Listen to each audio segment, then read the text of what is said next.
Hello everybody, Bradley Sward here, the PacProf, and today we're going to take a look at Human Resource Machine Level 12 Tetracontiplier, game brought to you by the Tomorrow Corporation. So let's take a look. So what we've already done is we've already learned to multiply by 3 by add. We've learned to multiply by 8 by doubling 1 to 2 to 4 to 8. And now, we got to do multiply by 40, but 40 isn't a power of 2, so things get a little complicated. But what's good here is that we can use the distributive property of mathematics to basically break down 40x into powers of 2. 8x plus 32x. 2 to the third, 2 cubed, plus 2 to the fifth, 32, plus 8 gets me 40. So, without going into too much detail, we've already used the octoplier. We can already use that code to get us pretty much, the majority of the way. But at that point, we store the 8x value, and then we can keep going and multiply up until we get to the 32x, and then add the results, and then we have our result, that the final 40x result. So let's see if I can match this, and if not, if I make a mistake along the way, then I do have a backup copy for me to fall back on. So I'll go to the inbox. Okay, I have the number in my hands. I'll copy it to location 0, and then I'll add it to location 0. So that 2x is the thing, and then I'll copy it back.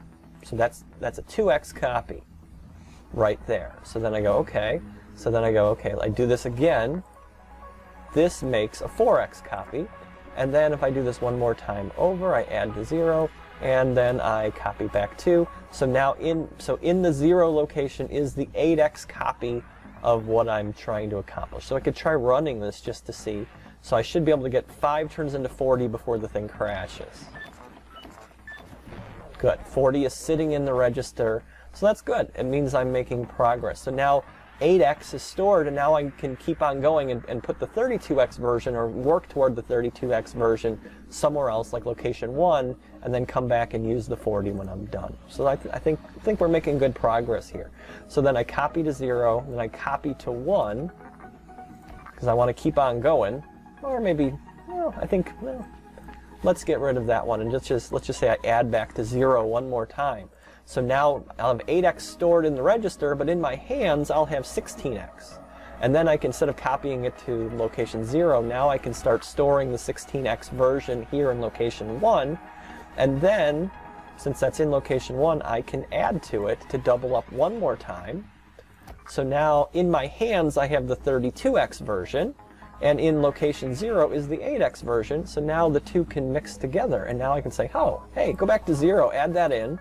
So now in my hands I'll have the 40x version, and now I should be able to take that to the OUTBOX before I jump this thing around and do this over and over and over again.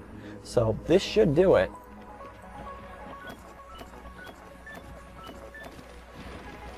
If she's not going to complain for the first one, it's going to work for all 4. So it's a pretty good solve here. Let's just see how we match up to the challenges. But I'm pretty confident that we're going to be right on for both challenges. So let's see. Size challenge 14 or fewer, we used 14, perfect. Speed challenge 56 commands, we used 56, perfect again. So I think we've done a really good job here. That's a pretty difficult one to break down, especially if you haven't worked in, breaking a number down into its power of 2 components if you've never done it or haven't done it in a while. It can be a little bit challenging the first couple times. So there we go. We've solved year 12. We're going to move on to year 13 next. As always, thank you guys for watching.